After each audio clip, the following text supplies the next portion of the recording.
This is a muscle car, my friends. Now I know what you're thinking. That's a 4-ton luxury SUV with massaging seats and a glass panoramic roof. But underneath that sophisticated facade lurks 750 horsepower and 785 pounds of torque. That's more powerful than a Camaro ZL1 wrapped in silence and luxury. The 2025 Cadillac Escalade is what happens when GM's engineers were told, make it electric, but forgot to remove the muscle car DNA from the blueprint. The result? A 9,000-pound behemoth that hits 60 in under 5 seconds and can tow 8,000 pounds, all without burning a drop of gas. In this episode, we're going to find out whether Cadillac's electric flagship is a revolution or an expensive party trick. What's it like? Buckle up, my friends. Let's go for a drive.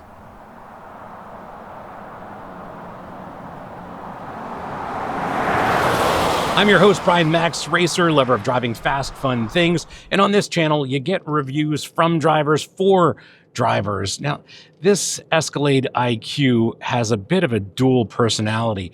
One moment, you're cruising on a beautiful back road like we are, but hammer that pedal and this Escalade will slam you into the back of these massaging seats. And it's this Jekyll and Hyde kind of character that we're exploring in this episode today. And before we get into what it's like to drive, let's have a look at it in a little more depth. This is Cadillac's first luxury flagship EV, and it still maintains the Escalade's imposing character, but with a completely new, sleeker profile. This is a dual motor setup, so it is all-wheel drive. In normal mode, you get 680 horsepower and 615 pounds of torque. Press that V button on the steering wheel and suddenly you get 750 horsepower and 785 pounds of torque. Battery size is just over 200 kilowatt hours. This uses 800 volt architecture and is capable of 350 kilowatt fast charging. Official range is 460 miles or over 724 kilometers. Steering is electrically assisted, of course, but it's 4-wheel steer with 10 degrees of rear wheel articulation. Suspension's based around double wishbones at the front, multi-link at the rear, air springs, and Cadillac's magnetic ride adaptive dampers. From its normal position, the air springs allow this to rise an inch as well as lower up to 2 inches. Wheels and tires are 24s, towing capacity is 8,000 pounds, and curb weight is said to be over 9,000 pounds.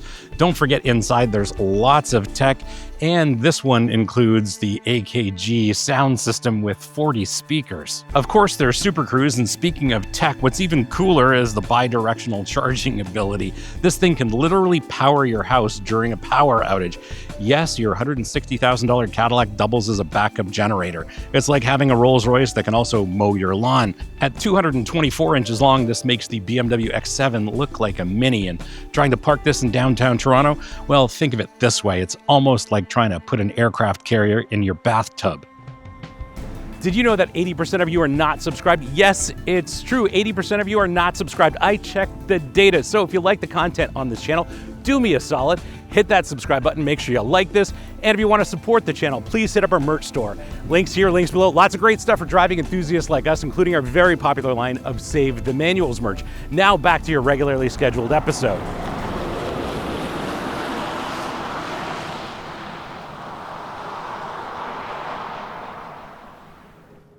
Behind the wheel, this is modern Cadillac. And if you're coming from a modern Cadillac, a lot of the ergonomics are going to be very, very familiar to you. For example, this turn signal stalk that is very Cadillac with its integrated wiper controls. This shifter stalk, I'm not a fan of this. It just doesn't feel premium. Doesn't really belong in a $160,000 Cadillac. That's a minor complaint. Really appreciate how I'm set up behind the wheel. Love the shape and the size of the steering wheel. It's a 2-spoke design with a mix of switches and some haptic controls. My favorite one, of course, is the VMAX button. There are controls here for the adaptive cruise as well as Super Cruise, as well as secondary audio controls, although there is a proper volume knob here. This controller here, however, is a bit redundant given that this is a touchscreen and this is a touchscreen, and they actually work fairly intuitively. One of the big, literally, highlights of this interior are these seats. These front seats are fantastic. heated, cooled. They massage you, highly adjustable. Lots of adjustment in the steering wheel as well as the seat. So just about anybody can get comfortable behind the wheel here. This infotainment screen does all of the navigation, audio controls. This screen is actually very useful. A lot of these secondary screens in a lot of premium vehicles are pretty redundant. This does a lot of things, including controlling the opening and closing of your doors. Parking controls, for example, and of course, you can turn on the arrival mode for the four-wheel steer. Do have to mention this does have a heads-up display and has just the information that I'm looking for. And overall, very happy with the instrumentation. While this Escalade IQ is roughly the size of Delaware, visibility is outstanding in all directions. That's supplemented by a bunch of cameras, including a camera mirror, which I absolutely love. Big outboard mirrors with the camera mirror, adjust all of these properly, and blind spots aren't real. In terms of spaciousness, I definitely have some thoughts. Here in the front row, there's lots of room. This has the airiness of a proper luxury SUV. It's big, it's spacious, it's comfortable. All of the materials are high quality and everything just looks fantastic. It's very modern in here. There's a lot of practical storage here in the front row, some cup holders, wireless phone chargers here for you and your passenger, a little bit of storage in the doors, massive storage underneath the armrest, and actually there's some storage under here as well. When I've sat in the second row, however, not really a fan of those rear screens, the screens that are mounted to the back of the front seats. They take up a lot of physical space and it reduces the airiness and openness of the experience riding in the second row. Given that this is a full-size SUV, there's a tremendous amount of cargo carrying capacity. I've got the third row folded and a lot of stuff underneath the hatch right now. And under the hood, there's more storage and it's said to hold 2 golf bags. And in fact, my golf bag is under the hood at the moment. And what I had to do is pull out my driver and 3-wood for the golf bag and those clubs to fit. I don't know if my golf bag is perfectly sized for that trunk, but most definitely I use a regular driver and a regular 3-wood, and there's no way the hood would close with those clubs in that bag. Now let's talk about the elephant in the infotainment showroom, shall we?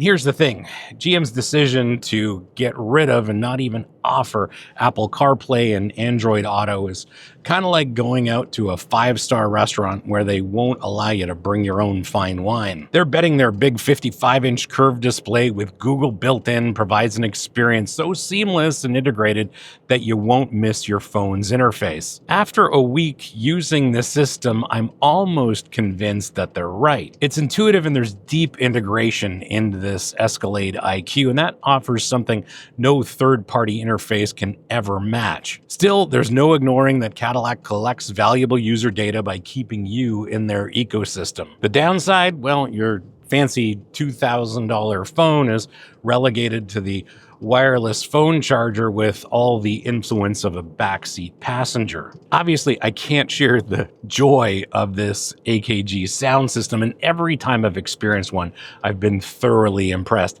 These things highlight flaws in recordings I never knew existed, much like 4K highlighted the fact that I needed to improve my skincare routine.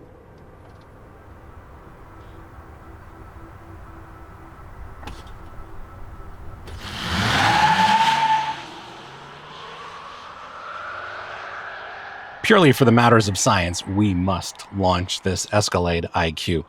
The VMAX button is pressed. Let's give it a shot.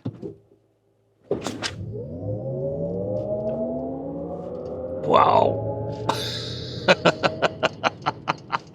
Something this big should not accelerate this quickly, but indeed it does. And what's astonishing, obviously there are big motors front and rear, very powerful motors at both axles, and there's actually a little bit of torque steer from time to time from that front axle. It's fascinating to experience, especially something like this, but yeah, it's quick off the line, and because it's electric, that acceleration is just linear. This Velocity Max mode is kind of like Tesla's ludicrous mode. It's appropriately named because you do get maximum acceleration. When it's engaged, it preconditions the powertrain for optimum performance. The result, a 9,000-pound luxury apartment that teleports forward with the urgency of breaking news. Your passengers will either be impressed or filing lawsuits for whiplash. The way this delivers that 750 horsepower is remarkable. It's not like the theatrical drama of a V8. It's more like a velvet glove concealing a sledgehammer being swung by a ninja. To be fair, you're not driving your Escalade IQ like that with your foot to the mat every time you leave from a stoplight. Now, that's not quite reality, but the way this delivers power, just like here, this accelerates so effortlessly, it belies the fact that this reportedly weighs in at over 9,000 pounds. What is impressive is how sure-footed this is. In heavy rain, this was an incredible machine to pilot. Gave me all the confidence in the world that I could be safe, be comfortable, as well as my passenger in a heavy rainstorm. And I'm sure in the snow, this would be an absolute blast. In case you're wondering, top speed's 125 miles an hour, about 200 kilometers an hour, and that's probably more than fast enough than you need to go in an Escalade IQ. And that instant torque delivery of these electric motors makes a V8 and a whole mechanical drivetrain seems as outdated as my references to 80s police dramas. And speaking of which, do you remember that one episode of Miami Vice with the alligator?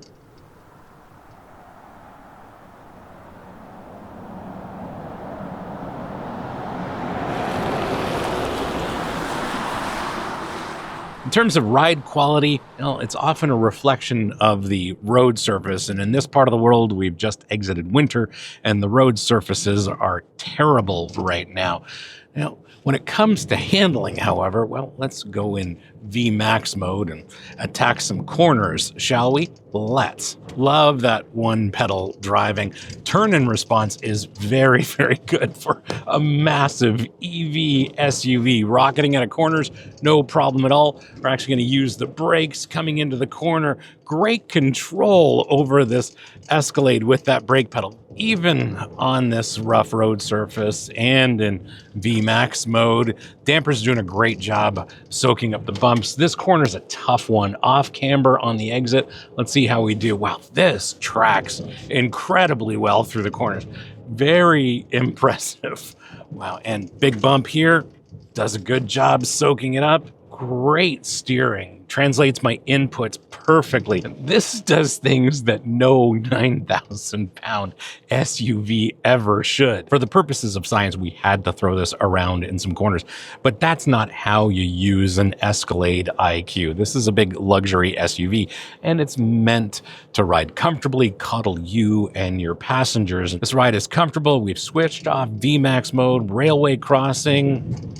Not too bad at all. You do feel the mass, and you do feel the weight of that wheel and tire combo, but the magnetic ride dampers that Cadillac uses here, and these are the latest gen, they do an incredible job of body and wheel control. They do a fantastic job making sure that the tire is always in contact with the road. And that's what you should expect from a high-end damper, and GM knows how to do these dampers extremely well. And this, of course, is a very heavy EV, but they have somehow figured out how to do the damping properly. As a racer, someone who spent a lot of time driving at and beyond the limits of grip, I do feel the mass of those big wheels and tires. There's no question about that. But your passengers, going to be very, very comfortable in this Escalade IQ on a day-to-day basis. With EVs, there's typically a one-pedal drive function. There are 3 settings. For this one, there's off, there's normal, and a more aggressive one. But the normal one-pedal drive mode in this Escalade IQ is so intuitive, it actually makes me feel smarter. But the more aggressive one works great when I'm alone. When I'm with passengers, well, maybe their heads are bobbing a little bit too much, but I really appreciate the way the one-pedal drive mode works in this IQ. Now, bringing a 4-ton SUV to a halt rapidly just shouldn't be possible, but that's not the case here. This thing stops very quickly, brakes are very effective, and gives you the same kind of confidence you have when your investment portfolio hits 7 figures. Now, you'd think when parking this Escalade IQ, it would take the first opportunity to embarrass you, but that's not the case. With 4-wheel steer, it actually makes this surprisingly maneuverable in every situation. At low speeds, the rear wheels turn up to 10 degrees in the opposite direction of the front, shrinking the turning circle to just 39 feet, and that's less than many mid-size sedans. At higher speeds, the rear wheels steer in phase with the front, making lane changes smoother than any politician's denial. And then there's arrival mode where this Escalade moves diagonally, like it's in an automotive chess match, making pulling up to a curb as dramatic as a superhero landing right in front of you.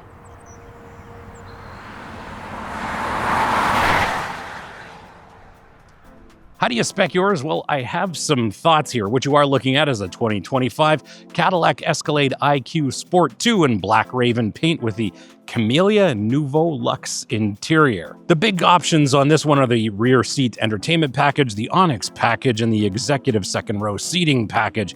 Base price in the US is $148,200. As tested, this is $162,315. In Canada, base price is $177,499. And as tested, this is $195,303. And these prices are before freight, taxes, fees, incentives, etc. Now, how do you spec yours? Well, I have some thoughts, and it starts with how do you make your already expensive flagship Cadillac cost as much as a 3-bedroom house in most states? The executive second row seating package is the headliner, adding captain's chairs with ventilation, heating, massage, and enough power adjustments to write a user manual longer than War and Peace. Then there's the Onyx package with special wheels and darkened trim pieces, because nothing says value like paying several $1,000s for different wheels and some black badges. Add the rear seat entertainment system and the illuminated door sills, and suddenly you're looking at a $160,000 US SUV or $195,000 here in Canada. In terms of speccing yours, I have some thoughts, and as far as this color combination goes, this is awesome. It's absolutely perfect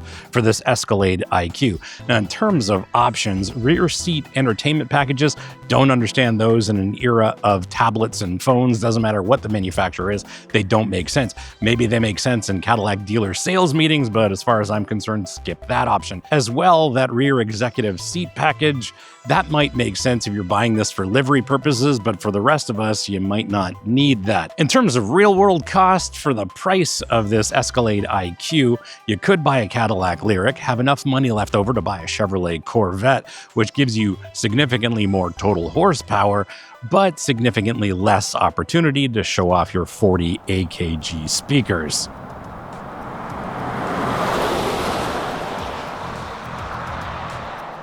So is the Escalade IQ really a muscle car? Well, after spending a week driving this in all sorts of conditions and pushing its limits, my answer is unequivocally yes, but with an asterisk. The instant torque delivery and 4-wheel steering give it agility that defies physics, like a linebacker who can dance ballet. That V-mode transforms this luxury cruiser into something that genuinely startles you and your passengers. But unlike traditional muscle cars that sacrifice everything for performance, this Escalade IQ doesn't sacrifice any luxury or practicality. The native tech, the AKG audio, and a long list of features and creature comforts create an environment that's more private jet than drag strip. The true innovation here isn't just the performance or the luxury in isolation, it's how seamlessly Cadillac has integrated them. What this seems to be is American luxury reinvented for the electric age, and this still maintains the bold attitude that the Escalade is known for,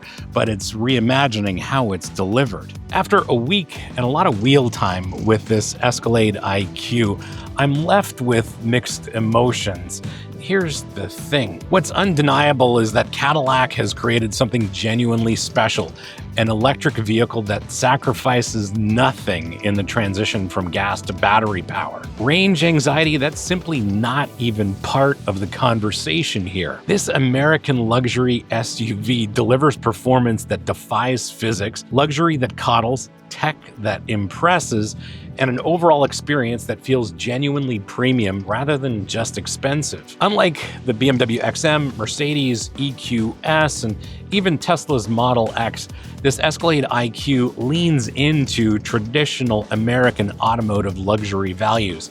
It's bigger, it's more powerful, it's got more tech, and maybe it's even a bit more plush than European interpretations of automotive luxury. Thanks for hanging out with me today and having a look at this 2025 Cadillac Escalade IQ. Hope you liked this episode, and if you did, you're not new. You know what to do. Smash the subscribe button, turn on your notifications, like this, and as always, sharing is caring. So please share this with your friends, especially on Reddit, because on Reddit, they really need to see reviews for drivers from drivers. If you have any questions or comments, please leave them in the comments below, and I'll get back to you as soon as I can. And if you want to support the channel, please hit up our merch store. Links here, links below. Lots of great stuff for driving enthusiasts like us, including our very popular line of Save the Manuals merch. And a little birdie told me that there are some Chevrolet Corvette C8 mules running around the Michigan area with manual transmissions. But no, you didn't hear that from me. Anyway, thanks again for watching. We'll see you again next time. And remember, cars don't understeer by themselves, not even Cadillac Escalade IQs.